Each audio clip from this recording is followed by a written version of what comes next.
Hey guys, it's Roderick. I'm here with Uncanny Avengers number 4. So we're at the second to last issue of this Fall of X series in Uncanny Avengers, the penultimate issue.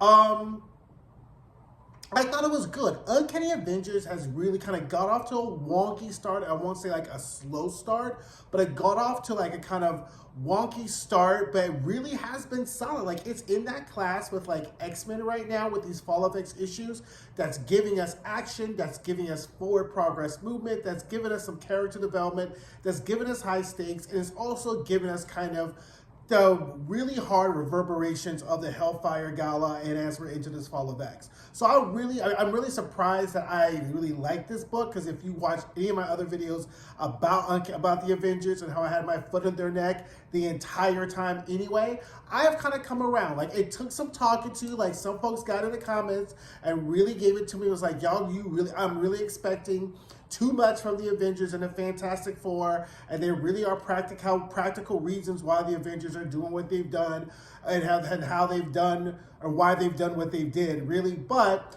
I have to say, I've slowly have come around to not being so haterific-y and salty with the Avengers, to really kind of enjoy this book and really kind of enjoy the characters and the characterization for what it is, right?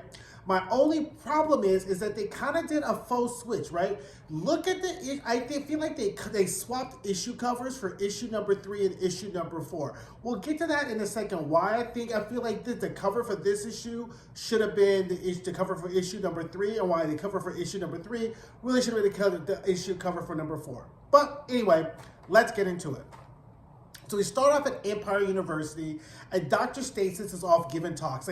Dr. Stasis has really kind of like legitimized himself as Rogue call it, a low-bin sinister. He's off giving talks, really propping up this really faux mutant propaganda, and then all of a sudden, someone from the audience is like, so, is it true that you went on statement saying that all the humans were dead when Orcus arrived at the mutant massacre, right? Because remember, Orcus is putting it out there that the mutants killed all these people. Well, we all know there was Orcus who killed all these people. And then Orcus was like, okay, fine, whatever. Then it was like, do you care to amend that? He was like, who is it? Child, is Ben Urich giving us his good reporter tease. And then all of a sudden, Stasis leaves, and it's like, by the way, we know that we have a witness from the Hellfire Gala, and Stasis is like, you can't trust mutants, they're dirty and filthy. And Ben Urich is like, no, it's a human witness. And I love that kind of panel where you see the veins in Stasis's head kind of flow up, because now he's shook, right? Because as you recall from the last issue, the human witness is the Kingpin, right? Who, of course, is the only human who was alive who saw what happened, right? So now Stasis is like, oh my God, I don't even know what we're going to do now, because if there's a human witness who will come out and corroborate what the mutants have been saying, this undercuts the entire story of what Orcus has been doing. Now we get Faux Captain Krakoa. He's with the Mutant Liberation Front, and he's like, oh, we're about to go. And he's about to go and do his whole nuke plan. And he's telling them, like, if you don't see me, it's because I was killed taking out Orcus stations. And these fools are just buying a hook, line, and sinker, right? And Blob is really calling him Cyclops because he really thinks he's Cyclops. And I was just like, oh, good grief, right?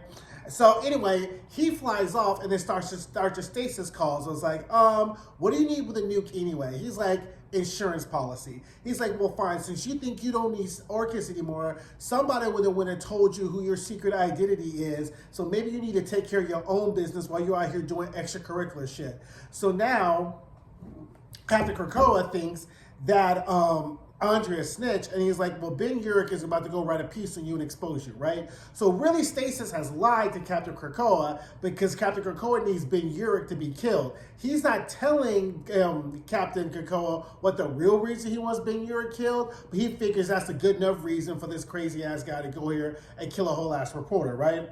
Now, the Unity Squad arrives at the Faux Captain Krakoa at the Mutant Liberation Front, like bunkers, right? Because remember, Monet and Quicksilver had put the little cards in the little twins things. They figured out where they were at. So they're about to break in there. So then they start to fight. Wildside tries to like use his whole mind tricks to pull out the worst suffering in Black Canary. She's like, child, you needed to get up a little bit earlier to try to make me look at my horrors, right? She shoots him. He doesn't die. They fight. Psylocke tries to get the memories out of him, but he doesn't know where the nuke is, right? So then they figure out that the nuke is with is going to be at Empire University. I don't know how Captain America got to that point, but he figures out it's at Empire University.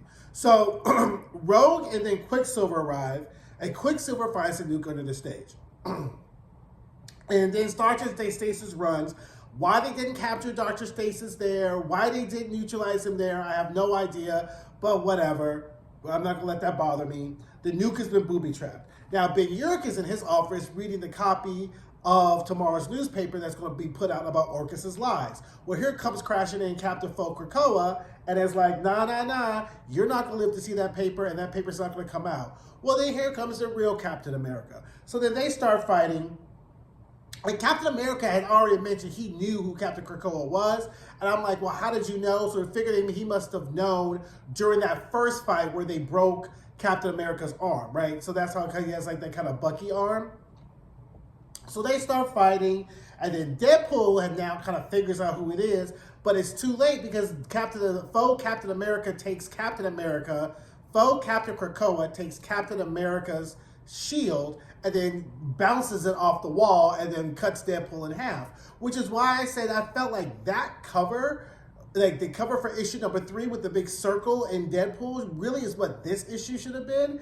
With the cover for this issue, and then the other one could have been issue number 3. But I think again, it's this whole money grab of them trying to tease you into buying this or whatever like that. Anyway, so Captain America, Faux Captain Krakoa start fighting. Captain America hits the visor, punches it, and we get to finally see the revelation that Captain Krakoa is Hydra Steve Rogers. Okay, fine, right? Like, so if you don't know who Hydra Steve Rogers is, because I didn't really, like, I had heard of Hydra Steve Rogers, so I didn't like dip into Wikipedia. Pretty much, he's an alternate reality version of Steve Rogers who believes that he was a Hydra agent and was raised, he was like former Hydra Supreme. I'm not doing this story justice. You could Google it. Didn't really care that much. But I was like, okay, fine. This is who it was. And I was just kind of like, okay. I'm not going to say it was a wonk. I don't want to say meh. I was like, okay, well, that kind of fits then, right? Like, if Orcus wants their own version of Captain America, why not just get them the alternate version of Captain America? So, but the problem is that unlike Hydra, where he was indoctrinated, Orcus is really trash, right? And he doesn't know how trash Orcus is because he just is like anti-mutant, just be anti-mutant or whatever. So anyway, that's who it is. It's kind of cliffhanger. Was the payoff worth it went into this issue? Okay, fine, right? I mean, that's all they had, right? That was the only thing that kind of kept people hooked on. It was like, who is really this Faux Captain Krakoa?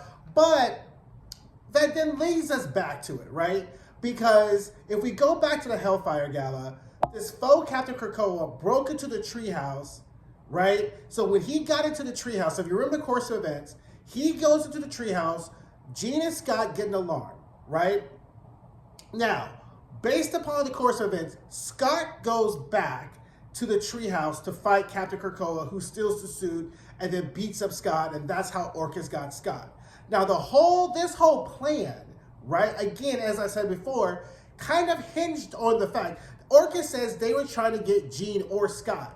Now, we all know, based upon the way the Hellfire Gala went, they didn't want no piece of Jean showing up at the treehouse because they would have been a 1, 2, 3 done, right? So even with his suit on, Hydra Steve Rogers would have been done with Jean. Jean would have been done with him in like 3-4 minutes, right? So this whole thing kind of like, okay, now we see Captain Krakoa in his suit fighting like Cyclops. I still don't think that Captain, like, alternate Steve Rogers, even in the suit, could get the drop on Cyclops. But since that train has left, departed, showed up, been on another trip again, why relitigate this issue? But you just kind of was like, okay, fine then, but whatever. So anyway, I still think that Uncanny Avengers does match up. I mean, right now it's like X-Men, Uncanny Avengers, And then you have like Dark X-Men, Astonishing, and then Astonishing Iceman, kind of like on that next tier. And I don't even touch Children of Atom or The Realm of X. So I won't speak to that. I know a lot of people are reading those. But again, solid book. It's the second to last issue. I'm hooked. I want to see how this all pays out, right? Because I think I said this in my other videos. I am going to do kind of like after all the 5 issues have come out for the 4 books of the Fall of X I'm reading, I am going to do like a Fall of X recap, right? Kind of like how was it really worth it? Like were these past 5 months really worth all of the investment in time and whatever like that with this Fall of X? I honestly don't know because we don't know how the story is going to end. So anyway, thanks guys. Don't forget to like. Don't forget to subscribe. I'll see you guys later. Hope you guys had a happy Thanksgiving.